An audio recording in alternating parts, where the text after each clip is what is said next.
Hello everyone! Well shit, I didn't think I'd have to use that tile card so soon. Yes, I've got quite a few Smash updates ever since the last video I put out. As you can see, we're going to talk about them false flagging me, their recent appearance at Tokyo Game Show, and they wrote a long-winded response to me after my last video. And there's a lot of bullshit in there, so we're going to deconstruct that too. But I don't want to be here all day, I want to move on to other things, so we're not going to go over every little detail. I'm just going to go over a few highlights, but I think at the end you're going to realize that Smash is being very typical in how it responds to criticism. It's probably what you would expect, just more half-truths and outright lies. And some of you might find out that what they brought to Tokyo Game Show was exactly what you were expecting there as well. But let's get to the main story, and yes, they filed a copyright claim against me. Because, you know, that's a nice way of hitting back at me when they don't have a working prototype to show off. But the interesting thing is, it took about a week for me to realize that they did that because the video never went down.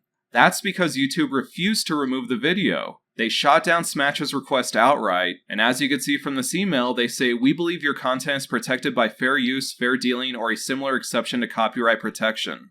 And yes, this is a real takedown request. I'm even going to provide the header just to prove it to you. And that's amazing. I figured it was super easy to abuse the copyright system, but this shows you that YouTube does try to check before they punish a creator. And I'm very glad they did because Smash's copyright claim is absurd. You can see right here in the email, they're claiming 10 seconds worth of video footage, off a video that's almost 22 minutes long. The part that they're claiming is that segment where I said that it's as blurry as a Bin Laden tape. Not only is it just 10 seconds worth of footage, but I was showing it to offer my criticism, and it was used to illustrate a larger point. There is no question it falls under fair use, which tells us that Smash either doesn't understand what fair use is, or what's more likely, they just don't care. Claiming 10 seconds of footage was an excuse to try to take down the video.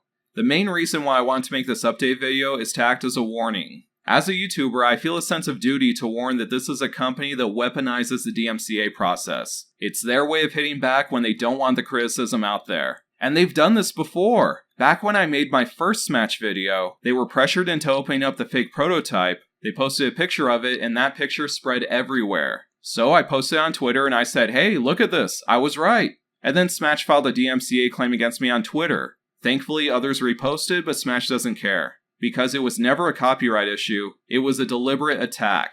So to all the other creators out there, don't say I didn't warn you. Smash uses false flagging as a weapon against criticism.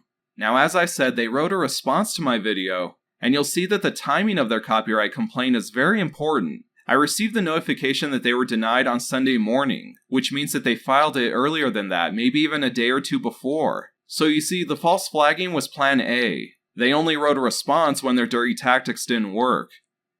Alright, so now let's get into their response. Again, I don't want to be here all day, we're just going to go through some of the highlights here.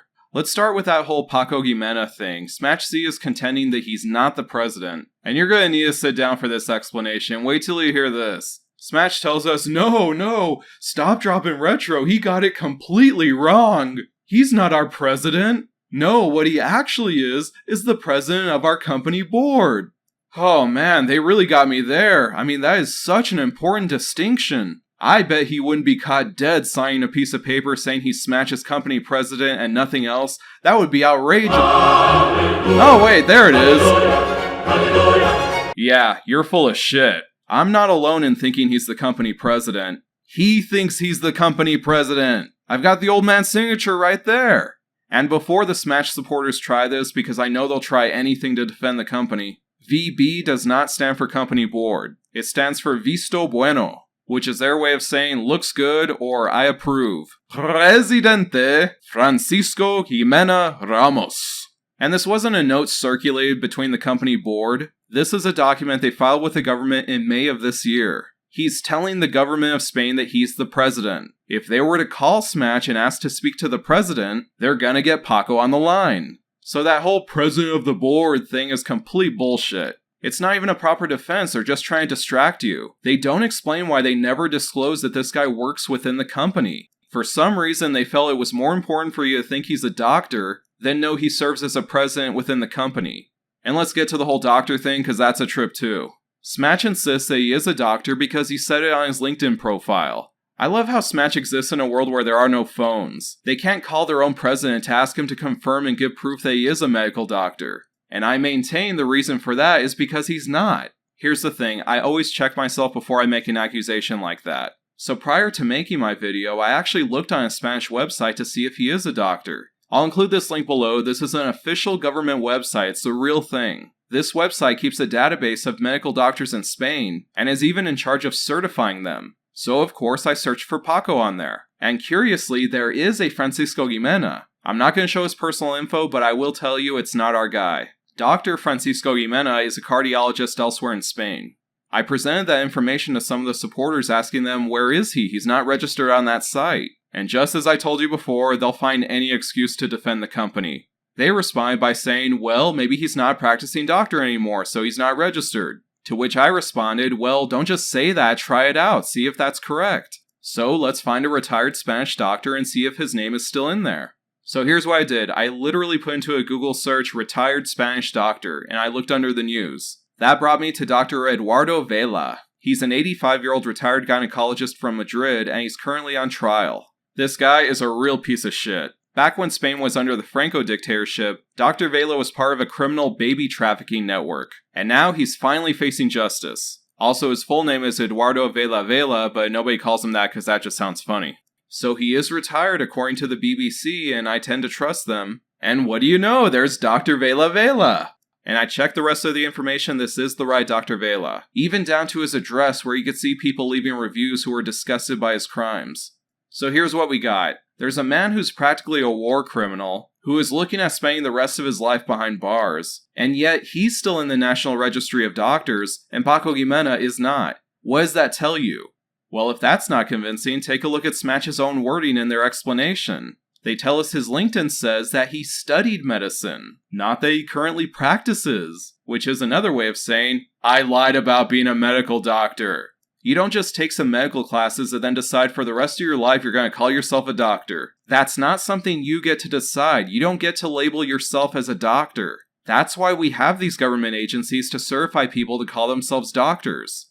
I mean, unless you got mad rhyming skills, that's different. Why Paco felt the need to lie about something so stupid and unnecessary to this project, I will never understand. As I said before, the only explanation that makes sense to me is that he simply doesn't want you to know that he's involved in the inner workings of the company. He wants you to think he was an investor and a doctor and nothing else. I see that as him trying to dodge responsibility. Moving on, they also tell me that they weren't wasting money at the Figueroa Hotel, and that accusation is insulting. No, sweetheart. Insulting is when you go to E3 on someone else's dime, and you pretend that that's your prototype.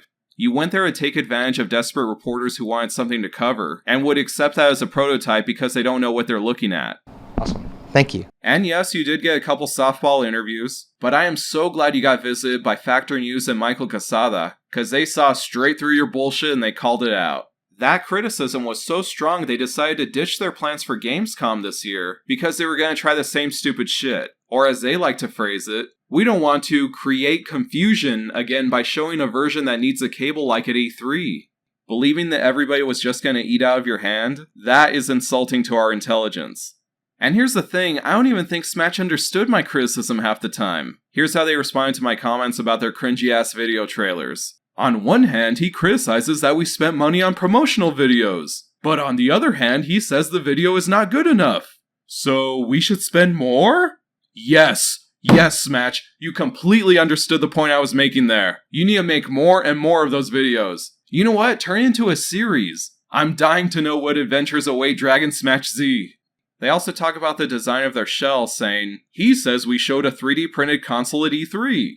No, I did not. That is completely false. Go ahead and rewatch the video. I never even talked about 3D printing, I even checked my notes. What's happened here is that they got gangbanged by so much fucking criticism that they're accusing me of saying shit that's not even in my video. But don't worry, I'll let that slide. I mean, as you know, they were rushing to get this out after the DMCA claim failed, so I totally get that they didn't have a chance to check their facts. When it comes to the financial stuff, they just brush away the concerns, and they say the Kickstarter funds were never enough to make the device anyway. Instead, they claim, actually, the main purpose of a crowdfunding campaign of a project like this is to validate interest in a product. Which I'm sure is something they wish was true, but is clearly not. We can prove that's a lie because their first Kickstarter campaign failed.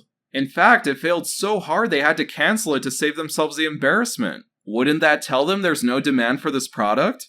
So just in case Smach forgot, let me recap the facts here. Their first attempt only got a fraction of their goal and they had to cancel it. Then they took a breather to reorganize, and in my estimation, they probably got inspired by PGS's near success. So they tried the same trick, but with a little more effort. And just to make sure they got the money the second time around, they lowered the goal to nearly a quarter of what it was before. So no, it was never about gauging enough interest. They absolutely needed your money. In fact, they needed it so bad they set up an Indiegogo immediately afterwards. Did they seriously forget all of that happened?